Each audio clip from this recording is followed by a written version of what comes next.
ne serait possible que s'il avait la liberté de choisir. Ce choix est donc une expression de l'amour de Dieu, qui ne désire pas des robots programmés, mais des êtres capables de choisir le bien de leur propre gré. L'arbre de la connaissance du bien et du mal symbolise ce choix, et l'ordre de ne pas en manger était un test de confiance et d'obéissance. Quand Adam et Ève ont choisi de désobéir à Dieu, ils ont pris leur décision, en contradiction avec la volonté divine. Cet acte de rébellion a entraîné la chute de l'humanité, montrant que, bien que la liberté de choix soit un don précieux, elle apporte aussi la responsabilité et les conséquences de nos choix. La décision d'Adam et Ève a introduit le péché dans le monde, affectant non seulement eux-mêmes, mais toute la création. Chaque jour, nous sommes confrontés à des choix qui révèlent notre fidélité à Dieu. Tout comme Adam et Ève, nous avons la liberté de choisir de suivre la volonté de Dieu ou de suivre nos propres désirs. Dans Deutéronome 30, 19, Dieu nous appelle à choisir la vie afin que nous puissions prospérer. L'invitation de Dieu est claire. Il nous a donné la liberté, mais aussi la sagesse pour choisir le chemin qui mène à la vie et à la bénédiction. La chute de Lucifer est un événement qui éclaire l'origine du mal et la rébellion contre Dieu. Lucifer, dont le nom signifie « porteur de lumière », a été créé comme un ange de grande beauté et de pouvoir. Cependant, son orgueil et son désir d'être exalté au-dessus de Dieu l'ont conduit à sa ruine. Lucifer n'était pas satisfait de la place que Dieu lui avait donnée, et, dans son ambition démesurée, il a cherché à s'égaler au Créateur, ce qui a entraîné sa chute.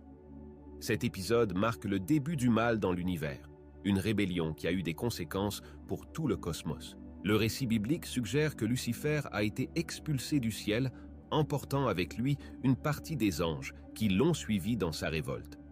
Cet événement est considéré comme l'origine des forces du mal qui opèrent dans le monde, et Lucifer, maintenant connu sous le nom de Satan, est devenu l'adversaire de Dieu et de l'humanité.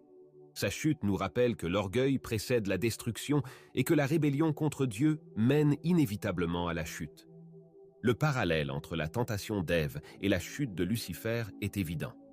Tout comme Lucifer a été conduit à sa chute par son désir d'être comme Dieu, Ève a été tentée par la promesse qu'en mangeant du fruit défendu, elle deviendrait semblable au Créateur. Les deux cas illustrent comment l'ambition et le désir de dépasser les limites fixées par Dieu mènent à la séparation de sa présence et au désordre. La chute de Lucifer nous avertit des dangers de l'orgueil et de l'ambition démesurée dans nos vies. Dans Isaïe, chapitre 14, nous voyons la description poétique de la chute de Lucifer, un avertissement clair pour nous sur les dangers de nous exalter au-dessus de Dieu.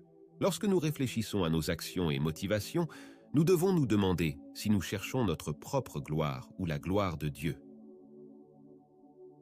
Malgré la tragédie du péché et de la chute de Lucifer, ainsi que celle d'Adam et Ève, la Bible nous révèle une vérité glorieuse.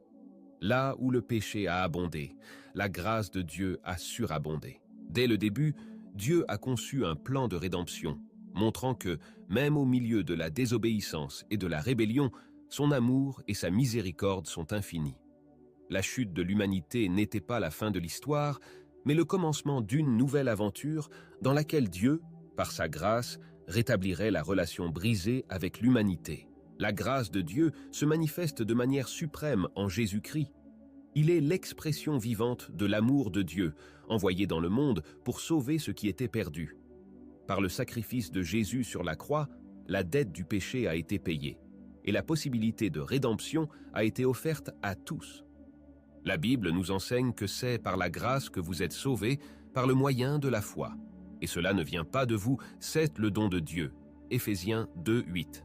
Cette grâce n'est pas quelque chose que nous pouvons mériter, mais un don divin, offert à tous ceux qui croient. Cette vérité apporte de l'espoir pour nous tous, car bien que nous péchions tous et nous éloignions du chemin de Dieu, la grâce nous offre une nouvelle chance de nous réconcilier avec lui. L'histoire de la rédemption par la grâce nous rappelle que l'amour de Dieu est plus grand que tout péché ou échec que nous pourrions avoir commis.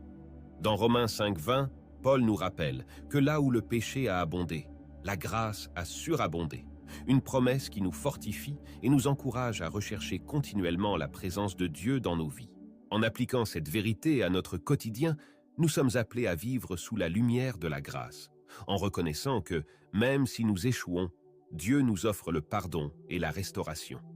Notre réponse à cette grâce doit être de la gratitude et un engagement à suivre les enseignements de Jésus.